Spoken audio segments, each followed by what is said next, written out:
Show previews చూడాలనుకుంటున్నారా? Latest episode చూడాలనుకుంటున్నారా? Star interviews చూడాలనుకుంటున్నారా? మరెన్నో మీకోసం వెంటనే ZEE5 యాప్ ని డౌన్లోడ్ చేసుకోండి. నా మొహం చూసి వదిలేయండి. సరే, నీ మొహం చూసి వదిలేస్తాం. పిల్లాడికి హాస్పిటల్కి వచ్చి ఎవరు పెట్టుకుంటారు?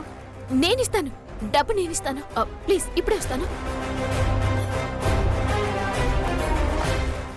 ఒసేయ్, ఇల్లు కాబట్టి వీళ్ళందరూ ఉన్నారు కాబట్టి బతికిపోయాం, లేదంటే చచ్చుండేదానివి. బయట దాకా ఎందుకు, ఇక్కడే చూసుకుందాం రండి. రావే రా. నువ్వు కొంచెం ఆగుతావా? చూసావు కదా ఎలా ఉన్నారో. ఇంకోసారి వాళ్ళ మీదకి వెళ్ళావనుకో టైరు కింద నిమ్మకాయ పగిలినట్టు పగిలిపోతావు. నోరు మూసుకుని నుంచో. అసలు ఇంత గొడవ జరగడానికి కారణమే నువ్వు. కాసేపు నోరు మూసుకుని ఉంటావా? అత్తయ్యో, ఆంటీ ఇదిగోండి,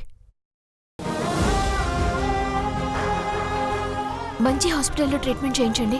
ఇంకా ఏమైనా అవసరమైతే అడగండి, ఇస్తాను. అలాగే పదరా బాబీ. ఏంటి ఇంకా చూస్తున్నారు? మీ పిల్లల్ని తెచ్చుకోండి. వాళ్ళకి ఇంకా క్లాస్ అవ్వలేదు ఆంటీ. నీకు నీ క్లాస్కి దండం తల్లి. మా పిల్లలకి సంగీతం నేర్పమని పంపిస్తే చావు కొడుతున్నారు. చుట్టూ ఉన్న వాళ్ళు ఎవరూ నీ దగ్గరికి పిల్లల్ని పంపించరు. పంపించొద్దని నేనే చాటింపు వేయిస్తాను.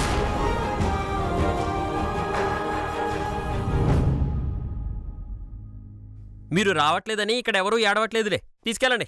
నువ్వు మాట్లాడకయ్యా.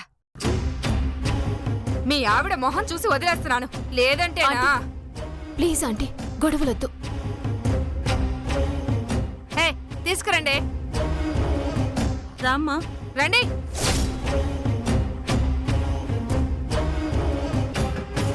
టీచర్, వెళ్తాను టీచర్.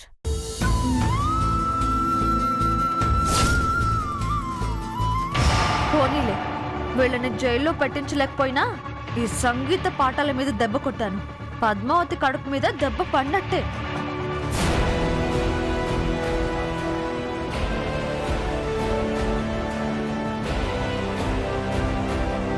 ఇప్పుడు అందరికీ ప్రశాంతంగా ఉంది కదా?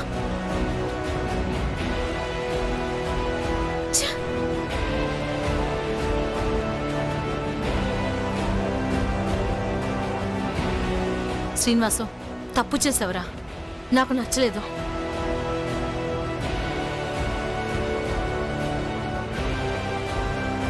ఇదిగో బావా, పద్దు అండగా లేకపోతే ఈ పాటికి నువ్వు శ్రీకృష్ణ జన్మస్థానానికి వెళ్ళేవాడు. ఇదంతా ప్రతి ఒక్కరూ ఓవర్ యాక్షన్ చేస్తున్నారు. మంచి ఛాన్స్ మిస్ అయింది. లేదంటే ఇంటి పరువు పోలీస్ స్టేషన్ దాకా తీసుకెళ్లేదాన్ని. మళ్ళీ ఇంకా మంచి ఛాన్స్ దొరికితే పద్మావతిని అడ్డంగా